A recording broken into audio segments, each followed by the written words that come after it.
নমস্কাৰ। আজি সকলোৱে সুধি থকা এটা প্ৰশ্নৰ থুলমূল আভাস এটা দিব খুজিছোঁ। প্ৰকল্পৰ বিভিন্ন স্তৰসমূহ।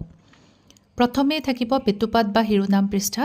তাত থাকিব প্ৰকল্পটোৰ নাম আৰু সোঁফালে থাকিব প্ৰস্তুতকৰ্তা ছাত্ৰ বা ছাত্ৰীৰ নাম, ৰোল নম্বৰ, শিক্ষানুষ্ঠান ইত্যাদি। আৰু বাওঁফালে থাকিব যিজন তত্ত্বাৱধায়কে তেওঁক সহায় কৰিছে, যাক তেওঁ সেই বস্তুটো ছাবমিট কৰিব, তেওঁৰ নাম।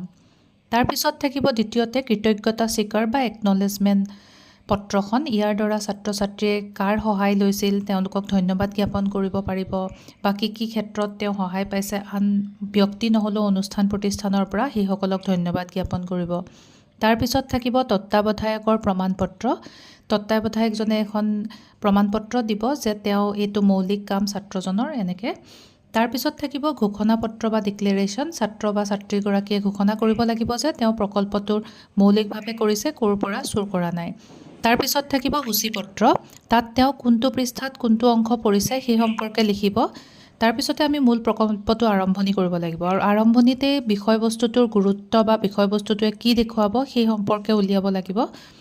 আৰু তাৰপিছত অধ্যয়নৰ পদ্ধতি, মানে কেনেকৈ আমি প্ৰকল্পটো আগবঢ়াই নিম, ক'ৰ পৰা তথ্য সংগ্ৰহ কৰিম, কি পদ্ধতি অৱলম্বন কৰিম, সেই সকলোবোৰ পুংখানুপুংখভাৱে লিখিব লাগিব।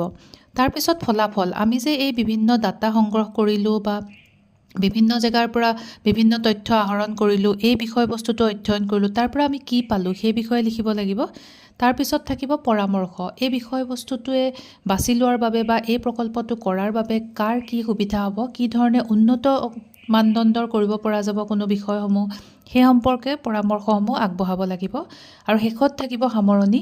গোটেই প্ৰকল্পটোৰ গুৰুত্ব সম্পৰ্কে আচলতে সামৰণিত লিখা হয় যে এই বিষয়বস্তুটোত এটা নিৰ্দিষ্ট বিষয়বস্তু ল'লে সেই বিষয়বস্তুটোৱে সুদূৰ প্ৰসাৰী কেনেদৰে প্ৰভাৱ পেলাব, এই সম্পৰ্কে সামৰণিত লিখা হয়।